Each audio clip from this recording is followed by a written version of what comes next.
ఆలోచన విధానంతో నేను దాదాపు 20 సంవత్సరాల నుండి ఎస్సీ ఎస్టీ బీసీ మైనార్టీ యొక్క ఉద్యమాల్లో పనిచేస్తూ నా అస్తిత్వం నా ఐడెంటిటీ మంగలి నా కుల వృత్తి చేసుకుంటూ ఈ సంఘాల కోసం జాతుల కోసం పనిచేస్తున్నటువంటి వ్యక్తిని. నా పరిచయం, నా స్వస్థలం అనంతపురం జిల్లా శ్రీ సత్యసాయి డిస్టిక్ కదిరి నియోజకవర్గం అండి.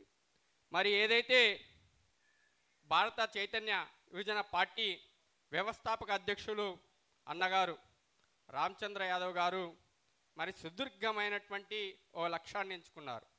మహాపురుషుల యొక్క ఆలోచన విధానం విద్య, ఉద్యోగ, ఆర్థిక, సామాజిక, రాజకీయ రంగాలలో ఈ దేశ జనా నిష్పత్తి ప్రకారం ఈ దేశ మూల నివాసులైనటువంటి సంపన్న ఉత్పత్తి కులాలకు సంబంధించినటువంటి బ్యాక్వర్డ్ క్యాస్టర్స్ అని పిలిచేటువంటి బీసీల యొక్క ఆలోచన విధానం మరి మనువాద పరిస్థితుల నుండి రాజ్యాంగం వరకు దాదాపు అనేకమైనటువంటి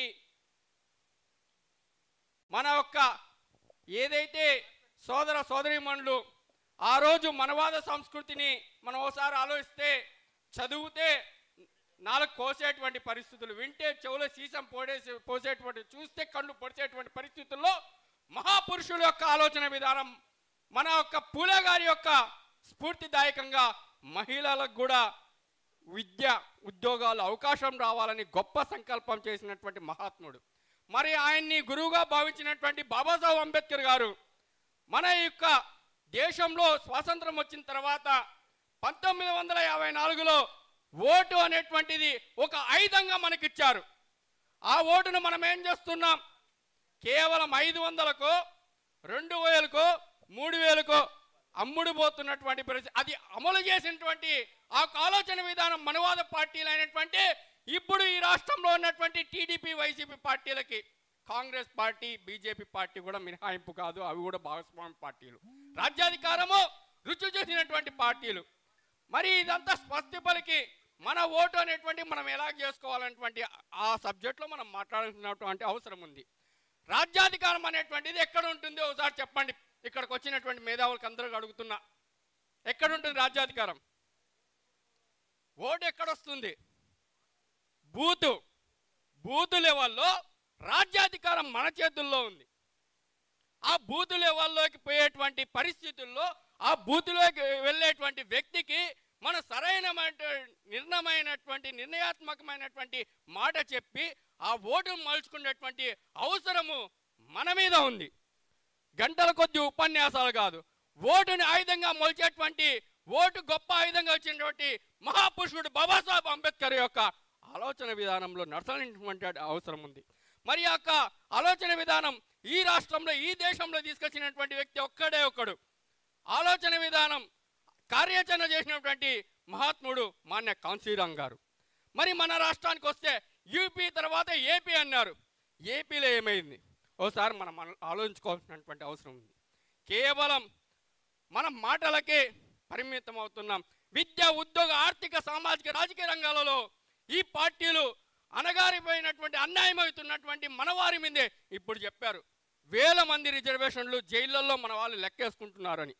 ఏమన్నా వస్తే దాడులు, హత్యలు, అత్యాచారాలు, దోపిడీలు రామచంద్ర యాదవ్ గారి దగ్గర నుండి హరిప్రసాద్ వరకు దాడులు అనేటువంటి నిత్య కృత్యం అవుతున్నాయి. కనుక అలాగే ఈ రాష్ట్ర ముఖ్యమంత్రి నారా చంద్రబాబు నాయుడు గారు ఒక మాట చెప్పారు, నేను అధికారంలోకి వస్తానే బీసీ జనా నిష్పత్తి ప్రకారం ఖచ్చితంగా 34% అంట. పాపము అది కూడా భిక్ష వేసినట్లు ఇస్తాను అని. కానీ అదన్నీ ఇంప్లిమెంటేషన్ చేస్తున్నారా? స్థానిక సంస్థలు నాకు తెలిసి ఈ రాష్ట్రంలో ఎన్నికల యొక్క గడువు మునకయ్యనే 3 నెలల ముందుకు వచ్చినటువంటి ఏకైక ముఖ్యమంత్రి మన మీద అన్యాయం చేస్తున్నటువంటి ముఖ్యమంత్రి నారా చంద్రబాబు నాయుడు అని స్పష్టంగా అర్థమవుతుంది. అంటే కేవలం తెలంగాణలో మన సోదరులు చేస్తున్నటువంటి సోదరిమణులు చేస్తున్నటువంటి తెలంగాణ ఉద్యమం తర్వాత అంత పెద్ద ఉద్యమం బీసీ ఉద్యమం. మేమెంత మందో మాకంత వాటా. విద్య, ఉద్యోగ, ఆర్థిక, సామాజిక, రాజకీయ రంగాలలో హక్కు కోసం పనిచేస్తున్నారు, పరితపిస్తున్నారు. ఆంధ్రప్రదేశ్కి వస్తే మనమంతా అని నోరు తెరుచుకొని చూస్తున్నాం. అంటే మనకు అవసరం లేదా రాజ్యాధికారం? ఇంకా బానిసలుగానే బతుకుదామా అని గ్రహించలేకపోతున్నాం సోదరులారా. మరి రామచంద్ర యాదవ్ గారు చేసినటువంటి గొప్ప కార్యక్రమం ఏది అంటే, ఆయన పార్టీ పెట్టిన తర్వాత ఒకటైతే, పార్టీ పెట్టిన తర్వాత ఈ వేదిక రెండవదని ఈ సందర్భంగా తెలియజేస్తున్నా. దేనికంటే తెలంగాణలో ఆ ఉద్యమాన్ని అందిపుచ్చుకోవాల్సినటువంటి అవసరం ఉంది. గ్రామీణ స్థాయి నుండి పట్టణం, పట్టణం నుండి మండలం, మండలం నుండి నియోజకవర్గం, నియోజకవర్గం నుండి జిల్లా, రాష్ట్ర స్థాయి వరకు ఓటు అనేటువంటి ఆయుధాన్ని మలుచుకోవాల్సినటువంటి అవసరం ఉంది. ఈరోజు ఎమ్మెల్యేలు అంటున్నారు బీసీ రిజర్వేషన్ ఉన్నాయా? మనకి కేవలం స్థానిక సంస్థల్లో తప్ప ఎమ్మెల్యేలకి రిజర్వేషన్ ఉందా? ఎంపీలకి రిజర్వేషన్ ఉందా? ఎమ్మెల్సీలకి రిజర్వేషన్ ఉందా? లేనటువంటి పరిస్థితులు. రాజ్యాంగపరంగా ఆ రోజు బాబాసాహెబ్ అంబేద్కర్ 340లో బీసీలకి వాటా ఇవ్వాలని తలపిస్తే మన వాళ్ళే అన్యాయం చేస్తూ దూరమైనటువంటి పరిస్థితులు దాపరించలేదా ఆనాడు? ఈనాడు అదే మనం అనిపిస్తుండలేదా? మన ఎస్టీ సోదరులకి, మన ఎస్సీ సోదరులకి 341, 42 రాజ్యాంగం ప్రకారం, ఆర్టికల్ ప్రకారం వాళ్ళ హక్కు వస్తుంది. ఈరోజు మనకు రాలేకపోతుంది. కనుక మహాపురుషులు స్మరించుకుంటూ మన హక్కు ఓటు అనేటువంటి ఆయుధంలోనే ఉంది. గ్రామ స్వరాజ్యం బూతులోనే ఉంది. రాజ్యాధికారం బూతులోనే ఉంది. ఆ బూతులోకి వచ్చేటువంటి వ్యక్తిని ఏ విధంగా మలుచుకోవాలనేటువంటి ఆలోచన విధానంతో, మేధావర్గంతో చర్చించి విద్య, ఉద్యోగ, ఆర్థిక, సామాజిక, రాజకీయ రంగాలలో మన జనా నిష్పత్తి ప్రకారం మనం పోరాడుకోవాల్సినటువంటి అవసరం ఉంది. రాజ్యాధికారం మన చేతిలో ఉంటే రామచంద్రరావు గారు చేసినటువంటి ఏదైతే దీంట్లో సంకల్పం ఉందో అన్నీ కూడా మన ముందరకు వస్తాయి.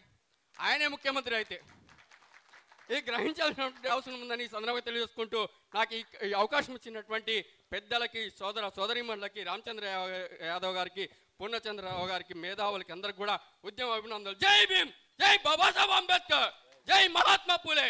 Thank you very much sir. Madam గారు ఒక్క నిమిషం, ఉత్తరాంధ్ర నుంచి